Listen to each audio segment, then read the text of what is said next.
What's up, everybody? It's the Welcome to the Show podcast, brought to you by Audible. Go to audibletrial.com/welcome to the show to get a free audiobook download and a 30-day free trial. That's audibletrial.com/welcome to the show. On today's show, we're joined by Billy Corben, director of Cocaine Cowboys, Broke, The U, and his most recent film, which dissects Major League Baseball's biogenesis scandal, Screwball. The movie's available on video on demand, and it's playing in select theaters across the country. If you want to know what the hell happened during that biogenesis scandal that involved a fake doctor, his tan-obsessed client/investor, and of course, Alex Rodriguez, make sure you check this movie out. Before we get started with our interview with Billy, I'm going to play the trailer for Screwball just so you get a taste of how this movie is filmed. One, it's done really well. And two, I don't know, to whet your appetite, because I really think that this is what you need to go out and watch this weekend. Turn this movie on with some popcorn. It's funny. It's crazy, to say the least. And that's all I have to say. I don't want to give too much away. So without further ado, here's Billy Corben and Screwball. There's a saying, never meet your heroes because they'll break your heart. From the moment I remember, I wanted to be a baseball player. It was the American dream. I got kicked off the team for smoking weed. It was a disaster. My plan was go into medicine. The Belize School of Medical and Performing Arts. What is Florida about? It's about vanity and sex. It was a perfect place for the anti-aging movement. Especially down here in Miami, everyone wants things now. There's almost no regulations. You'd have people who pretended to be doctors, giving all types of medical advice. He had a white lab coat that said Dr. Tony Bosch. He had a stethoscope around his neck. Yeah, I assumed he was a doctor. Manny was the first VIP client. Within weeks, his focus was much better. He felt a lot quicker. This guy says, yeah, my cousin's in the Yankees. It was an A-Rod. He says, I want whatever Manny was taking. I had a true believer right away. 7 days after he started my program, he went ahead and in one game he hit 3 home runs. And he said, I'll give you an extra $150,000 a year if you give me an exclusivity. I said, for 200, you got a deal. Listen, each home run costs money. At this time, Biogenesis had close to 300 athletes. We were consuming so much product, I had to go to the black market. Okay, I just stumbled across some kind of steroid ring. I didn't think I was gonna get caught. I was busy going to parties. My cocaine bill was $6,000 a month. The biggest steroid scandal in sports history exploded over $4,000. Yes, look, if I don't get my money, I'll blow this whole thing up. It was just an absolute clown show. Get rid of steroids now. This is my whole life, my legacy. You tell me why I should serve one inning. Tony Bosch is not a doctor. Tony Bosch is a drug dealer. Coke addict, bad son, bad father, bad brother, bad everything. What can you tell us about that? No comment. He's lucky he's not in the canal anywhere. This guy's connected. A lot of people involved. Don't do this. You're gonna get killed. So I got my 9mm. For every sleazy thing Major League Baseball did in trying to pay witnesses, threatening people to cooperate, A-Rod and his crew were doing almost the exact same thing. You pretty much can forget the Hall of Fame. It was almost like, hey, Mom, I made it to the big leagues, but in a different way, You can't make this up. So let me start off with this real quick. I just need to know, how in God's name did you get away with telling this story? Because I've come across a few baseball stories in my time through some sources, and there's times where I'm afraid to publish it because they are a powerful entity. They're a multi-billion-dollar industry, and it seems like they can get away with murder. So how did you get away with it? How did you get away with making Screwball? And Major League Baseball is, in fact, a legal monopoly in this country as well. Yeah, so a very powerful multi-billion-dollar organization that has also defrauded countless municipalities in a quest to publicly finance their ballparks, to make rich people even richer. I mean, the whole sports welfare scam was really refined and perfected by Major League Baseball. And in fact, one of the biggest mistakes they ever made was actually expanding franchises into Florida, because Florida always used to be their stalking horse. Remember, it always used to be, if you don't give us what we want, we're going to move to Florida. We're going to move the team to Florida, and then once they opened, they started 2 teams in Florida. Nobody gives a shit about nobody gives a shit about those teams rank at the bottom of attendance. They're just like it's the worst of everything. And now they don't have their stalking horse anymore. Now they got to be like,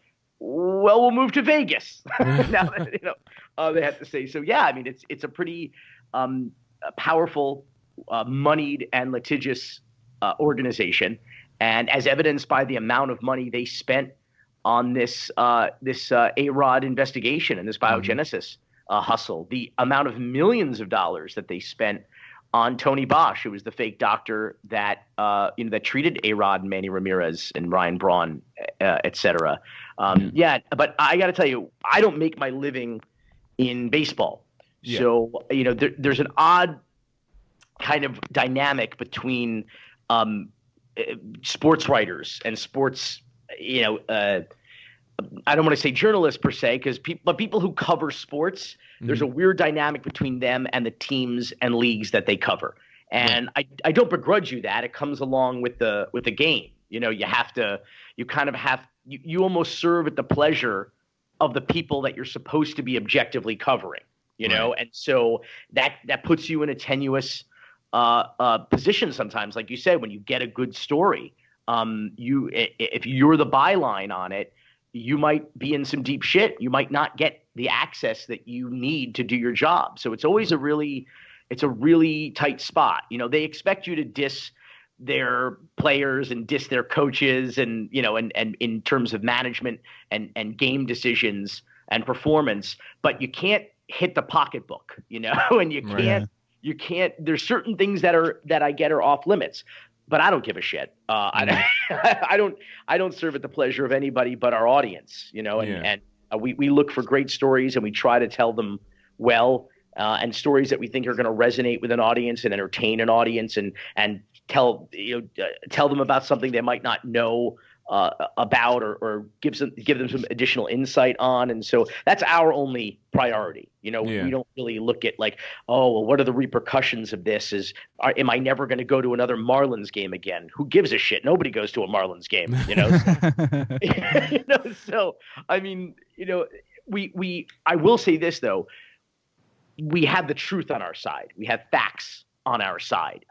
We've been making documentaries for almost 20 years, and this is the most meticulously researched documentary we have ever made, exactly for that reason, to make sure that we were reporting facts. And we obtained documents that had never been released publicly, transcripts of sworn testimony, so we were able to fact check against sworn testimony. We researched basically every line of the movie to make sure that it was factually accurate. And so that was the one thing we did to make sure that we were covered.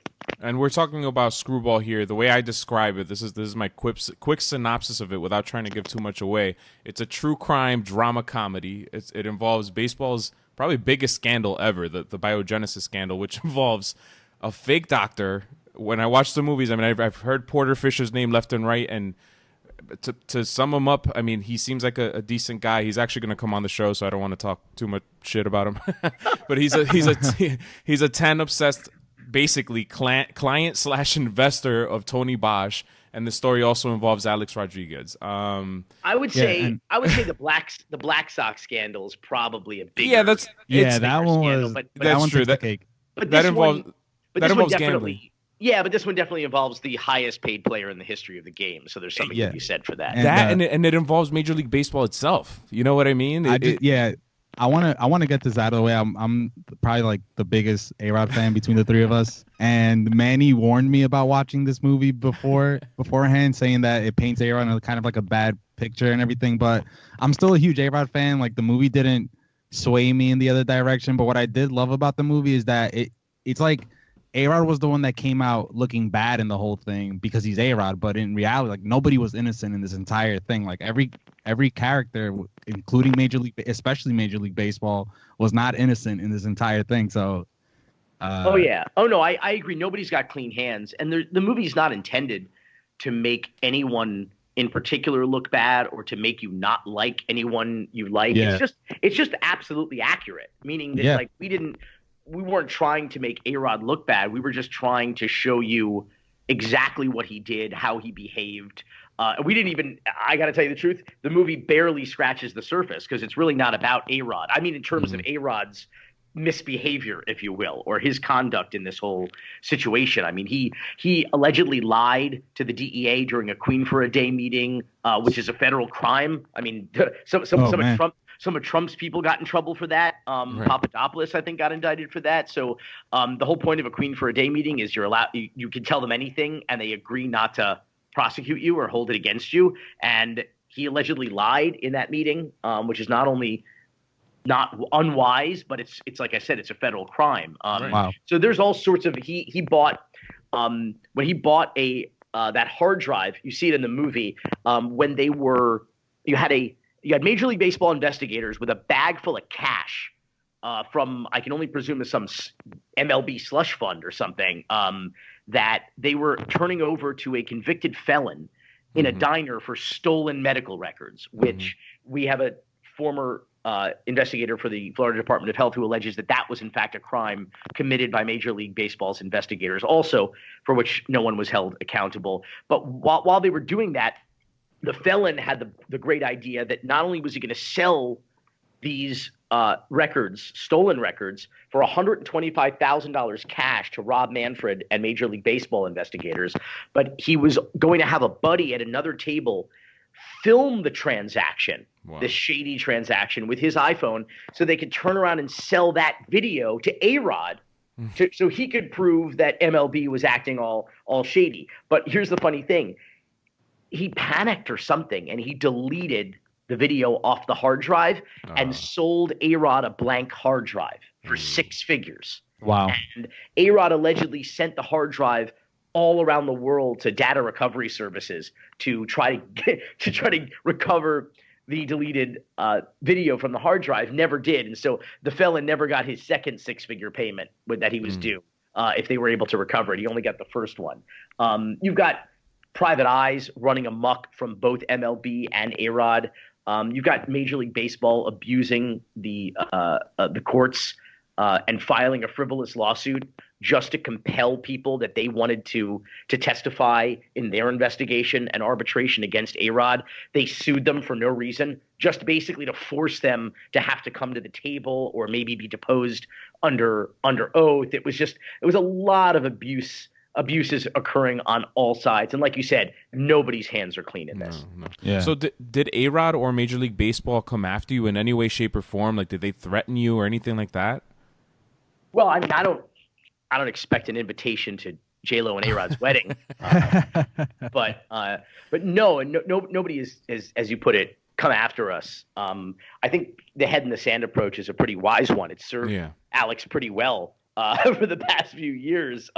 If you just ignore it, stuff just seems to go away. And this is a guy who's never apologized or never really acknowledged the full extent of his wrongdoing or his lies to the public or to his fans or friends or teammates or anyone for that matter. So and he's doing pretty good, I think. So I think their goal is to just sort of ignore it and maybe it'll just go away. But the funny thing about it is that the reason why we made this documentary is because it was first pitched to us in November of 2013 by Alex Rodriguez in person. So, wow, that's how this all started. That's how we started to make this documentary. That's insane, man. Yeah. I want to just say this before I forget later on in the interview, but the funniest part to me in the entire movie, I'm not giving away any key details, but the funniest part was when the A-Rod's guy went to ask him for money. He's like, hey, I need $4,000 or was it $10,000? I think. He says, I need $10,000, and it's the two kids talking to each other, but then he peeks over at the Minotaur painting and he just looks at him like kind of like, oh, you're a weird dude. That was the funniest part of the movie. I was like literally laughing when I saw that. The famous or perhaps apocryphal centaur painting. Oh, the centaur, yeah. Alex's head on it. Yeah, which I've heard from people who've actually been in that apartment who claim to have seen it, and I'm not even entirely sure. But I know in that New York Magazine interview that he did recently, like in the last week or two, he mentioned, like, he was asked point blank about it, and he he basically gave this sort of denial where he said, I do not currently own a centaur painting of myself. But doesn't really answer the question, have you ever owned a centaur painting of yourself? So it leads me to believe that perhaps at one time or another he did. And I'm kind of pissed because if he did and he got rid of it but didn't auction it off to charity, that's pretty aggravating because he could probably make a lot of money auctioning that off for charity. He probably never wants that thing to see the light of day. Come on. I'm a huge A-Rod fan. I'm the biggest A-Rod fan, but I can't defend the guy. He's weird sometimes. He just sounds weird too. Like you're winning that fantasy league, man, because I mean, like, whoever thought we would ever live to see the day where everybody loved A-Rod and hated Jeter? Like, when the hell did that happen? Wow, yeah, you're right. Didn't even think of it like that. Yeah, it's like Alice in Wonderland. We're through the looking glass. Seriously, that's exactly what it is. And so real quick on Porter Fisher, because to me, he's the most interesting character in this whole thing, just because it's like a head scratcher. Like, I'm trying to figure this guy out. So, and not just Porter Fisher, Tony Bosch too. Like, this was all over $4,000, and Tony Bosch specifically has access to multi-million-dollar individuals out there. He couldn't have asked somebody for the money to shut this guy up. You know what I mean? Like, what was that about? It's almost like Porter Fisher doesn't understand the meaning of leverage. You know what I mean? Like, he just took the documents and just started making copies of it and handing it to people. It's like, that's not how it works. Like, did he ever explain that to you? Like, did any of this stuff ever come to his mind? You know what I mean? What's the line from Dark Knight when an immovable object meets an unstoppable force? Yeah, that's like Tony and Porter. You know, like it's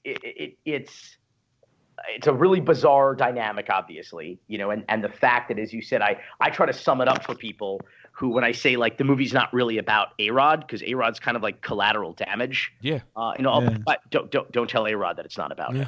Don't tell A-Rod nothing's not all about him. But he's somewhere kissing himself in the mirror right now. But the fact is that this story is about how essentially the career of the highest paid player in the history of the game effectively ended over a $4,000 debt between a cocaine-addicted fake doctor and his fake tan-addicted steroid patient.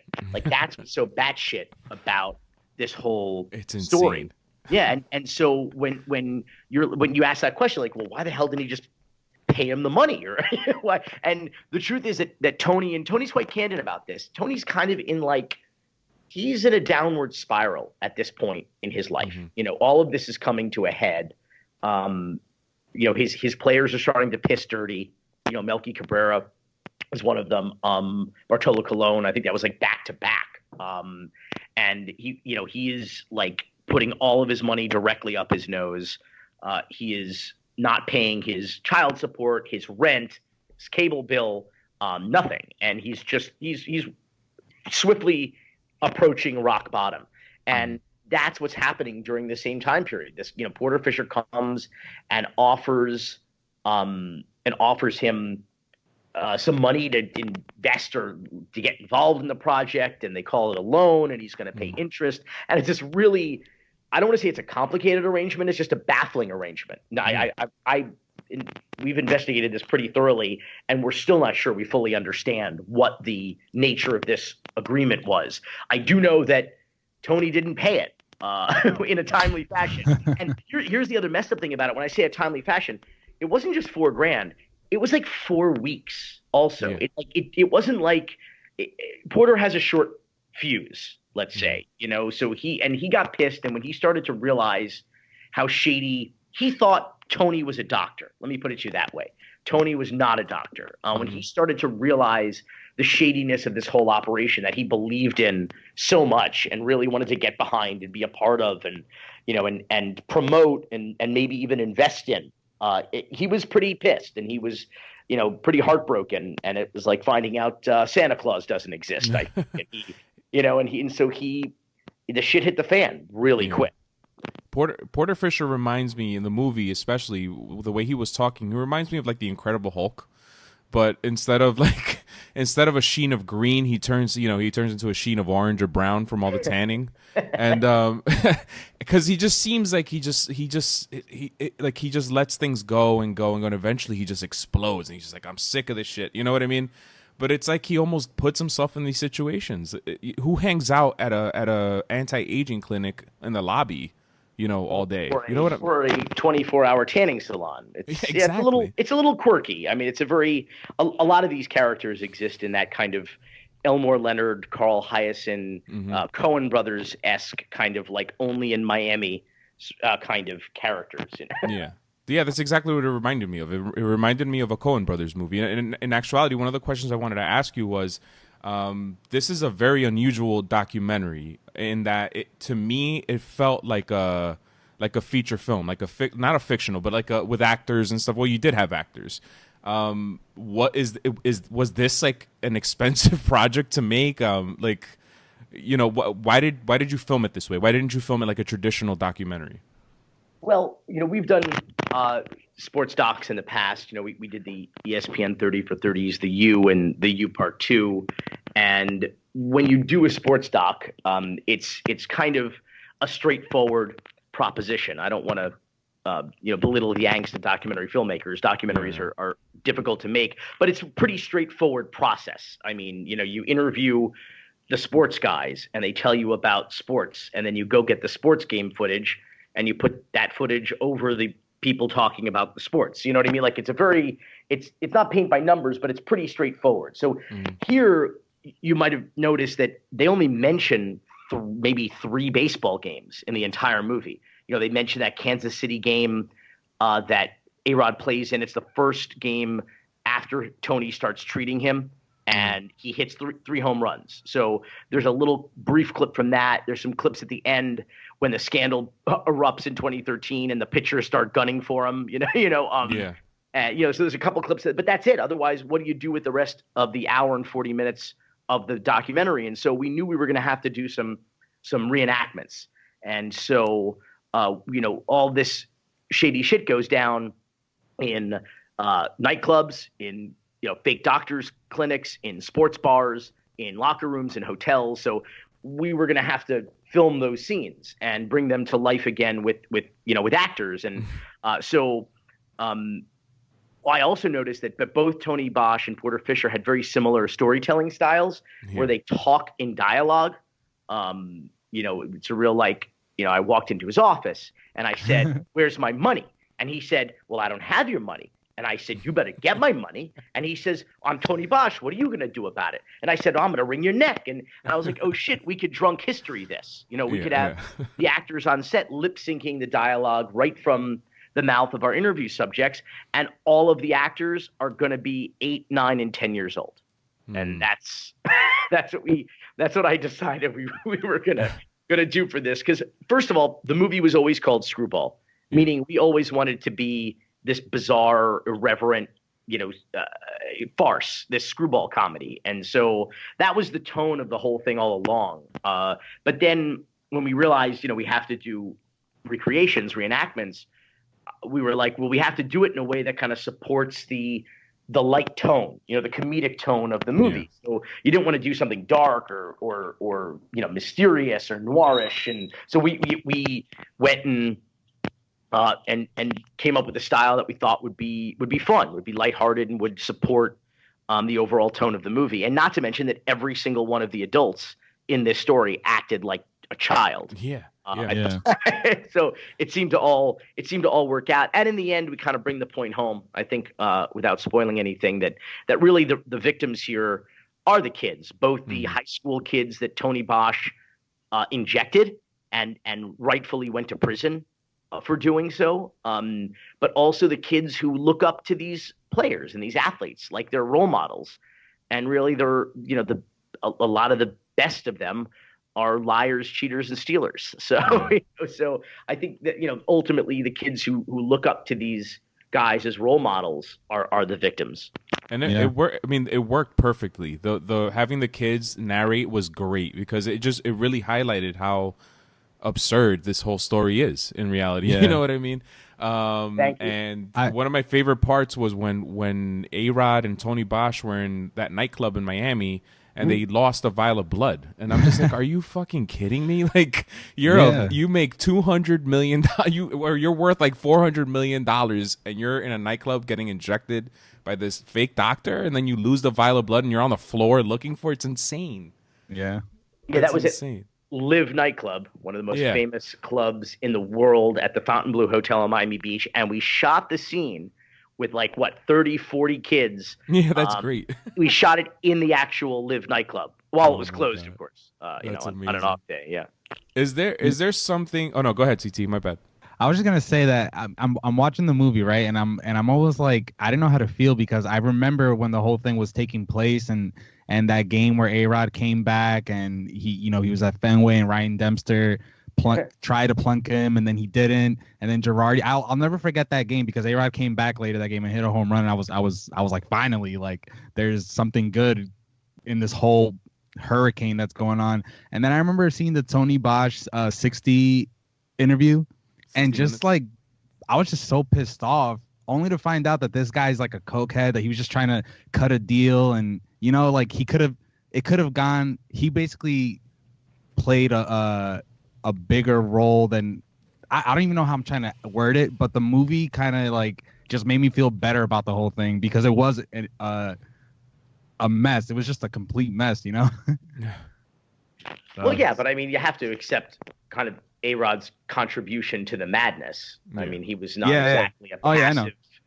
player in all of this, and Tony, had to make a decision at some point about whose side he was going to be on. I think he says in the documentary that Alex may be an eccentric multimillionaire, but MLB were eccentric billionaires. So he ultimately sided with them. I think at some point Alex paid him like $50,000 or something like that to help out with his legal bills. But in the end, MLB he pulls out his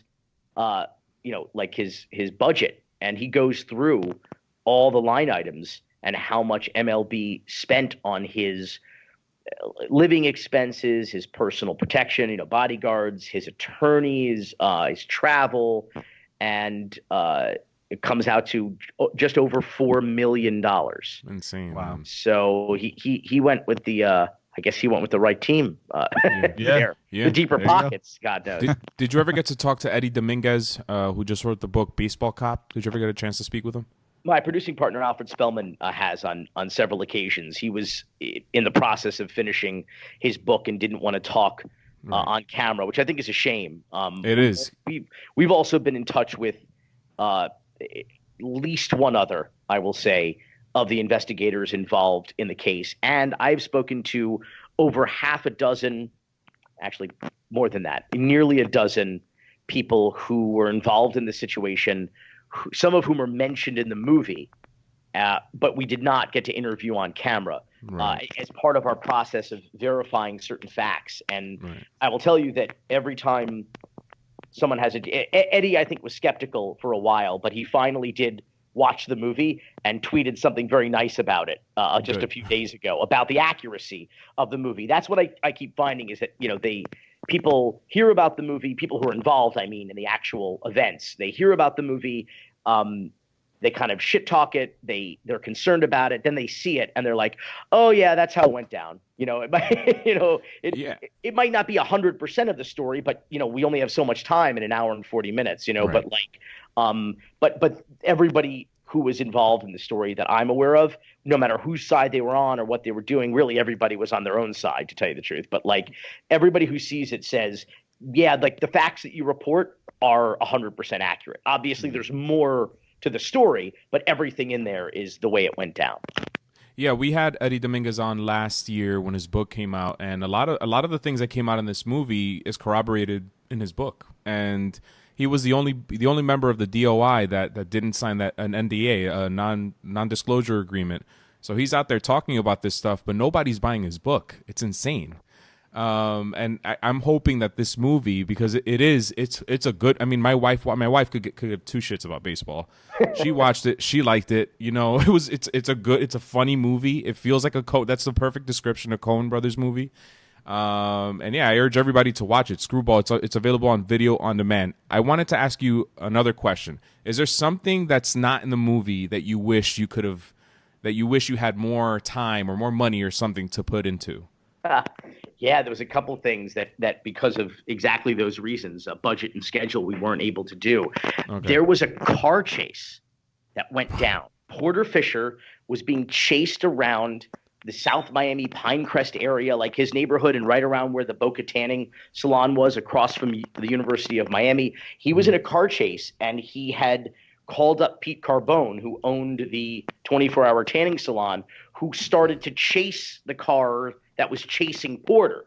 So you had this like three-way car chase going on, and he apparently, Pete Carbone is like like just a giant gorilla of a man. This like just Italian kid who like worked out all the time, was obviously probably, you know, doing something more than working out, you know, to enhance the process, and spray tanning all the time. And so he like was apparently driving around in a smart car, which the image of that in and of itself shot this oversized man in this miniaturized car in a slow speed car chase around this neighborhood that then, and I thought it was all bullshit. And then we pulled the police records, and it really happened. And these guys were private investigators. We're not sure if they were MLB or Alex Rodriguez's people. We suspect MLB, but they were following him around, and he got freaked out, Porter, and he started to accelerate. They started to accelerate. He called Pete for help. Pete came in. It turned into this whole like roadside road rage incident. The cops showed up. It was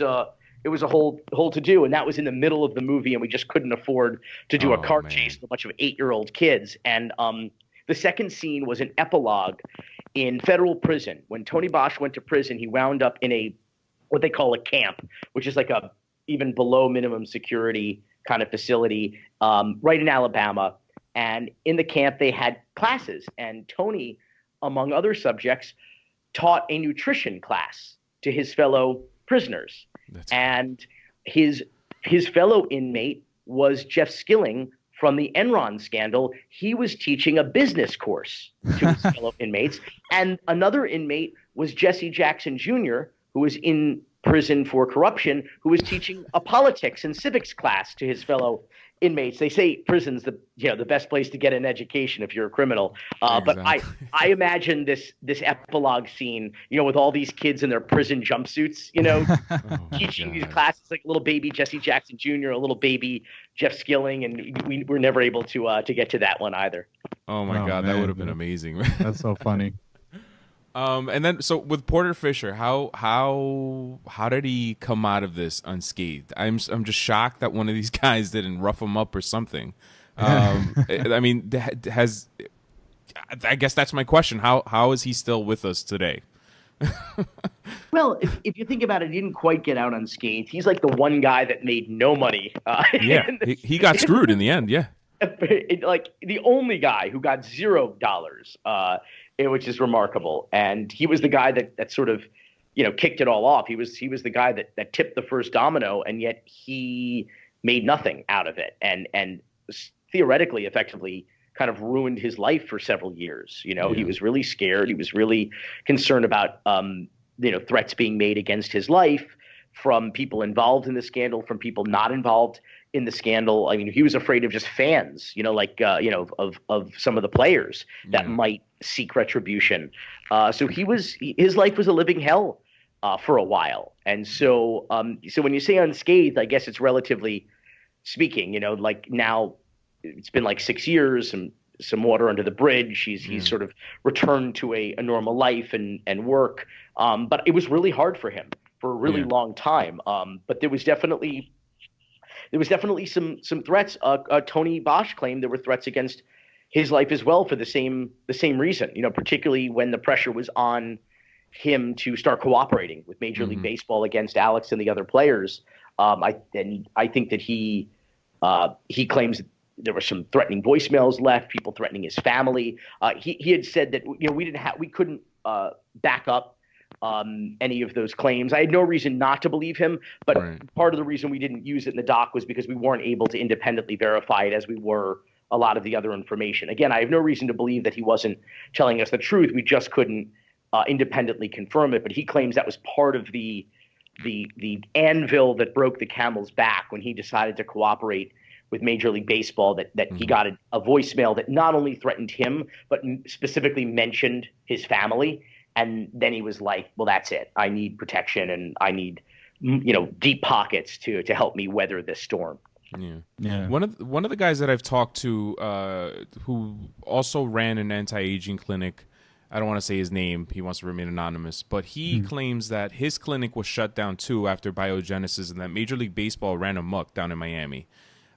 Is this true? Like, how could Major League Baseball, an industry with no power to close down businesses, but effectively impact so many businesses in Florida? Is that even a true accusation, or is that total bullshit? Without knowing who you're talking about, and I respect their anonymity, but without knowing who they're talking about, I can't confirm it. But it would not surprise me. Major League Baseball yields a lot of power, especially in that world. In the world of juicing and anti-aging and testosterone clinics and all that. The HGH places, and to be fair, again, not knowing the particular person you're talking about, a lot of them operate in kind of a gray market, area. So some of them have legitimate doctors as their medical directors, but sometimes those doctors it's like a no-show job, where they're literally renting their prescription pad and DEA numbers to entrepreneurs, let's say, like Tony Bosch, who, in Tony's case, wore a lab coat and a stethoscope and portrayed himself as a doctor, and was using the prescription pad of other legitimate doctors who are basically on the back nine, hitting the links at Mar-a-Lago while this guy was writing prescriptions. And of course, when he didn't have access to prescriptions or legitimate shit, he turned to the black market and was buying testosterone and HGH out of a garage of a guy in a suburb of Miami who was mixing the shit up, like Breaking Bad style. And this is Oogie. Oogie was the middleman. Oogie wasn't actually cooking it, but he was the guy that allegedly helped Tony get it from this other guy in his garage. But so what I'm saying is that it's tough to run a clean operation in this sort of gray market. There's usually a lot of violations that if someone wants to target you and put you out of business, and that person has contacts in the Department of Health in a given state or a county, which you would think Major League Baseball would have that kind of influence, especially especially after the scandal erupted. They were able to. I would not be surprised to learn that they were able to, to have that kind of power. Yeah. Go ahead, CT. Oh, I was gonna say with Tony Bosch, like, even though he was pretending to be a doctor and all this, his dosages and his formulas, they clearly worked. I mean, I think the only reason he got caught with Manny Ramirez was because Manny, I guess, dosed himself a little too late or early, I believe it was. And obviously with the whole A-Rod thing, if it wasn't for Porter ratting him out and all that stuff. But I mean, do we believe that it was actually Tony that came up with these, dosages and stuff? Or do you think he just, took these ideas from a real doctor? Well, Tony seems to know his stuff. I mean, I've seen his books, his records, his composition books, and he has all these little formulas and things that he scribbled down. I'm sure he may have consulted with some people, but he when you talk to him, he exudes a great deal of confidence. He's a wonderful and very charismatic salesman, and you are correct in that he got results. I mean, in a gray market business, you're not doing a lot of advertising, traditional advertising. You don't have radio spots and billboards and stuff.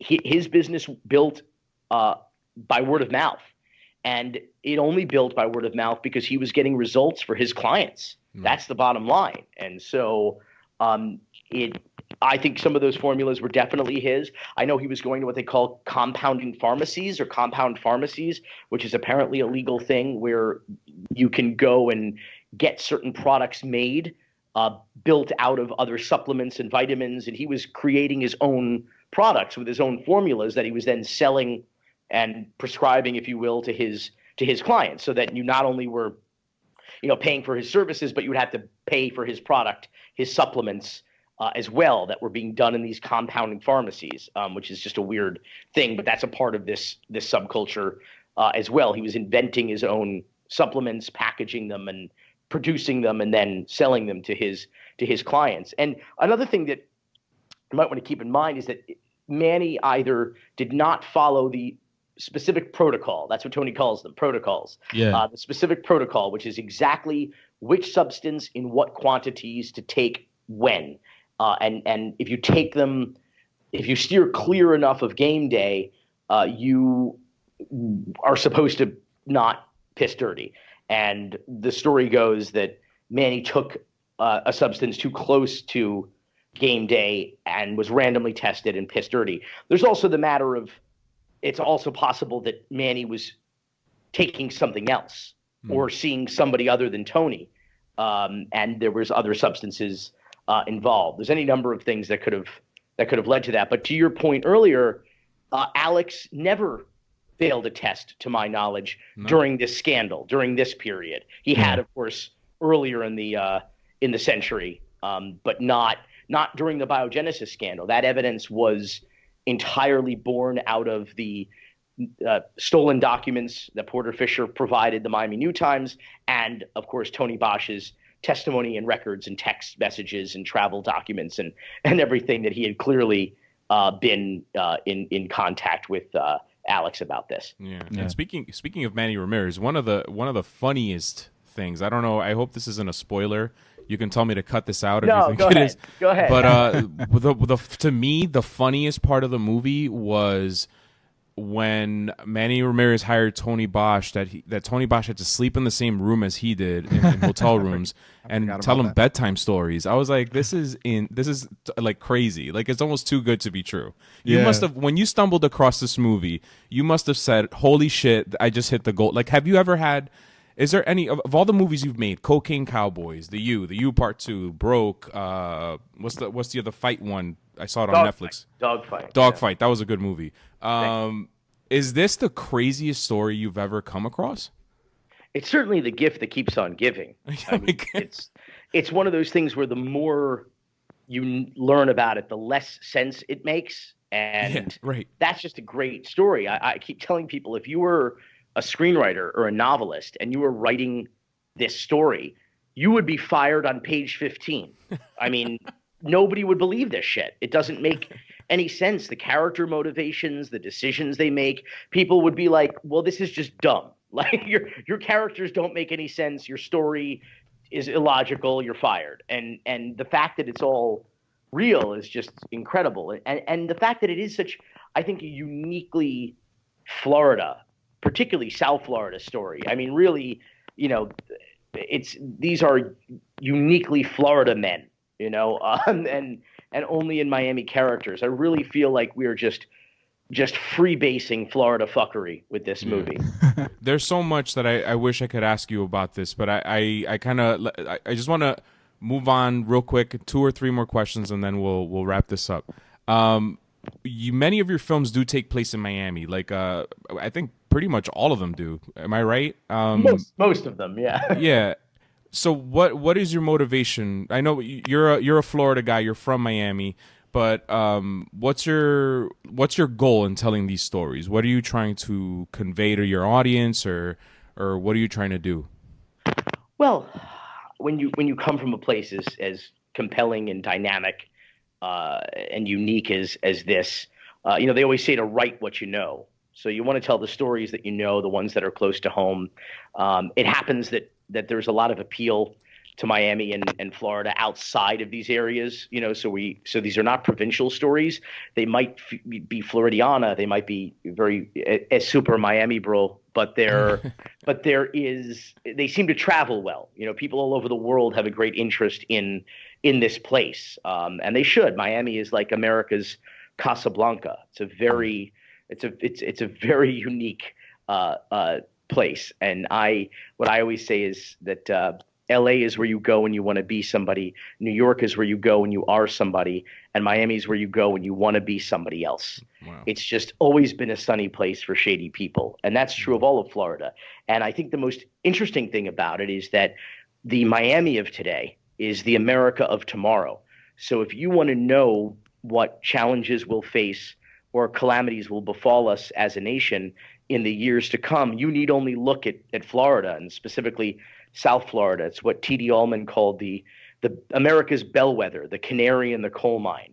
And so there's a lot that can be learned about the rest of the country and where it's headed by what's happening here. So there's a lot of trends in sports, in drugs, in crime, in fraud, in government, in politics. There's a lot of trends that, if not started here, they are perfected here and really exported to the rest of the country. So I think it's an important place to keep an eye on and to know what's happening, because it'll give you a sneak preview of the shit to come. Okay, cool. And do you have anything in the works coming up next? Yeah, we're working on a couple things. We've got a new project premiered at the Miami Film Festival last month called Magic City Hustle. Okay. It's kind of like The U meets Broke meets Dogfight, but instead of backyard fighting, it's highlight. I don't know if you know the sport highlight. It's a Spanish thing, right? It is a Spanish thing. Yeah, from the Basque region, the players wear these hooked baskets on their hand. Mm-hmm. It looks like one of the players' kids said it's like Maui's hook from Moana is what it looks like. And they throw a ball really fast at the wall. The ball goes up to 150 miles an hour, depending on who's throwing it and how it bounces. So it's a pretty dangerous sport. It's a pretty weird sport. And last year, a casino in Miami called Magic City Casino, which is like this locals casino where like everybody's abuelo y abuelita goes and like dances to salsa music and sits at the the one-armed bandit for hours on end.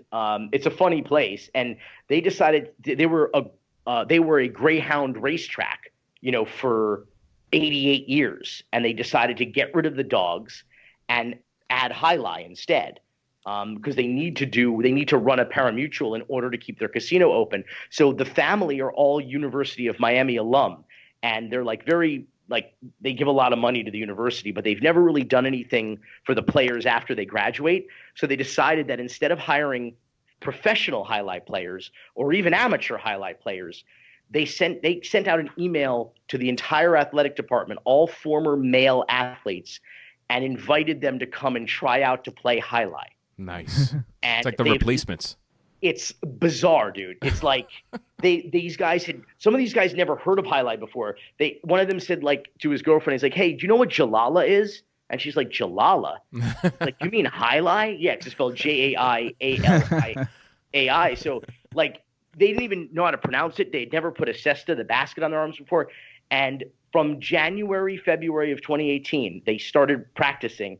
And on July 1st of last year, they became professional highlight players. It's like Cool Runnings or something. It's funny. It's really heartwarming. We call it Magic City Hustle because it's also really about Miami's hustle economy, Miami's gig economy, and these guys who are kind of like trying to recapture former glory, from their college sports days, or in some cases, some of these guys did go on. Kenny Kelly went on to play in Major League Baseball. In fact, he's one of the highlight players. You've got some guys who played in the NFL, who a long time ago, let's say, who came to play highlight, and it is just a really touching story about what it takes to kind of survive in Miami. And it's called Magic City Hustle, and hopefully we'll get a chance to see it later on this year. And we're doing Dogfight Round 2. Oh, nice.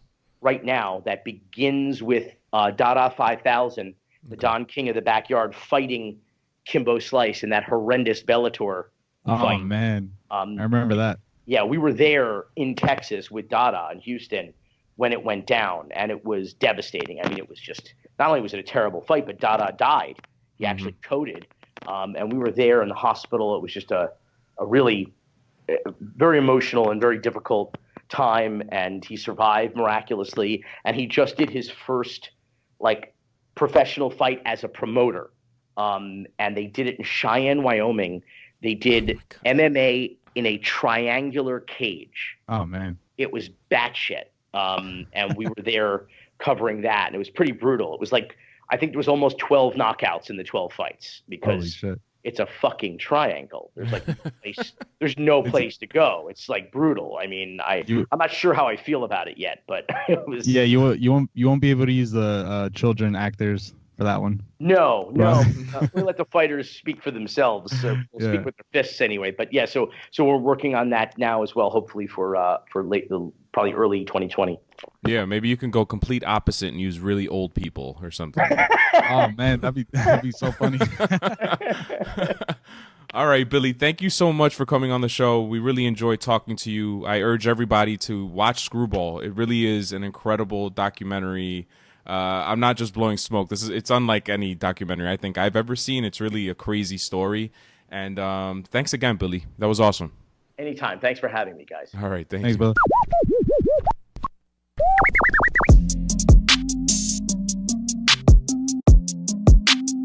When the biogenesis thing came out, as an A-Rod fan, I was like depressed because I was like, fuck, like we had just gotten over the 2009 type of shit where he admitted that he had like taken and all that stuff. And it was like the whole world was against the A-Rod. But then this documentary kind of like makes me feel better about the whole thing because everybody was like dirty. Yeah, it makes you feel better, not because A-Rod like redeems himself, because he doesn't. Like there's things in this documentary that I didn't know that make me feel worse about A-Rod.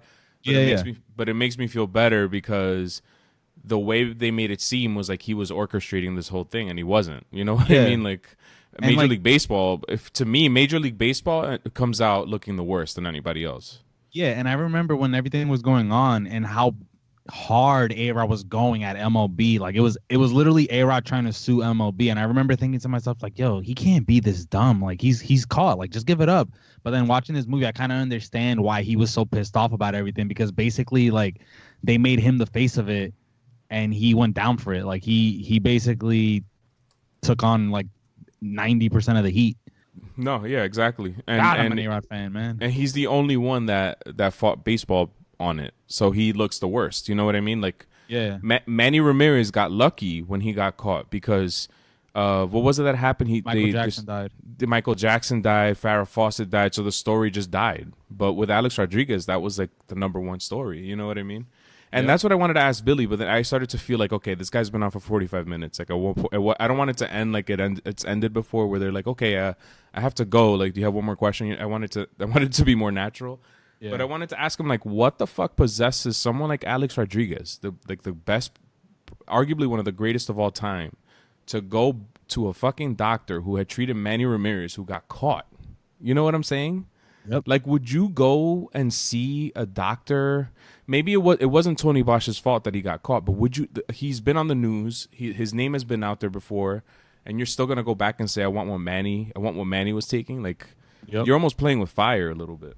Yeah, I don't know, man. This whole thing was so like crazy. Like, I still kind of want to watch it again. You know, like I want to watch the whole thing over again. Me too. I thought it was a good movie. Like it didn't feel like a documentary to me. And every single thing that happened in it, I was like, this is fucking nuts. The Manny Ramirez tell me a bedtime story shit, I was like, this is fucking crazy.